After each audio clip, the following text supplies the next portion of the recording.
ಹೆಚ್ಚಿಗೆ ವ್ಯಾಪಾರಿಗಳು ಇರೋದರಿಂದಾಗಿ ಅವ್ರು ಓಪನ್ನಾಗಿ ಮಾತಾಡಲಿಕ್ಕೆ ಹೋಗೋದಿಲ್ಲ. ಯಾಕಪ್ಪ ಅಂದ್ರೆ ಅದ್ರ ಅವಶ್ಯಕತೆ ಅವ್ರಿಗಿಲ್ಲ. ಇವತ್ತು ನೋಡ್ರಿ, ಧೀರುಭಾಯಿ ಅಂಬಾನಿ ಇರ್ಬೋದು, ಮತ್ತೊಬ್ಬ ಇರ್ಬೋದು, ಅಥವಾ ಅದಾನಿ ಇರ್ಬೋದು, ಇವ್ರು ಯಾರ ಪರನೂ ಮಾತಾಡಲಿಕ್ಕೆ ಹೋಗೋದಿಲ್ಲ, ವಿರುದ್ಧ ಮಾತಾಡಲಿಕ್ಕೆ ಹೋಗೋದಿಲ್ಲ. ತಮ್ಮ ಕೆಲಸ ಸಾಧಿಸ್ಬೇಕಾಗಿರ್ತದೆ. ಅದಕ್ಕೆ ಯಾರು ಗೆಲ್ಲೂ ಆಕಾರಕ್ಕೆ ಅಂತಲ್ಲ, ಅವ್ರು ಬೆನ್ನಪ್ಪ ನಾವ ಅನ್ನೋ ಹಂಗಿರ್ತಾರೆಲ್ಲ.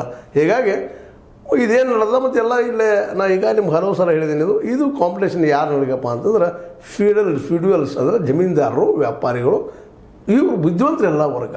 ಈ ವರ್ಗದಿಂದ ಇವತ್ತು ಈ ಒಂದು DCC ಬ್ಯಾಂಕ್ ಅಂತ ಮಟ್ಟದಲ್ಲಿ ತಗೋಬೇಕಂತ ಸಾಧ್ಯದ.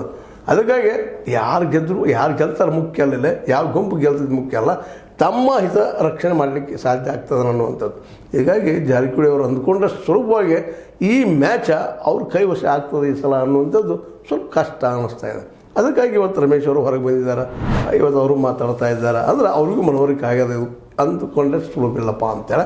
ಅದಕ್ಕೆ ಯಾವ ರೀತಿ ಬರ್ತದಪ್ಪ ಸಿಚುವೇಶನ್, ಅದನ್ನು ನಾವು ಎದುರಿಸ್ಬೇಕು ಅನ್ನುವಂಥ ಪ್ಲ್ಯಾನ್ ಮಾಡ್ಕೊಂಡಿರ್ಬೇಕು. ಅವರು ಸಹಜದ ಕಳೆದ 30-40 ವರ್ಷಗಳಿಂದ ರಾಜಕೀಯ ಮಾಡ್ತಾ ಬಂದಿದ್ದಾರೆ. ಅವ್ರಿಗೆ ಗೊತ್ತಾಗ್ತದೆ ಅದರೊಳಗೆ ಏನು ಮಾಡಲಿಕ್ಕೆ ನಾವೇನು ಮಾಡಬೇಕು ಅಂತೇಳಿ.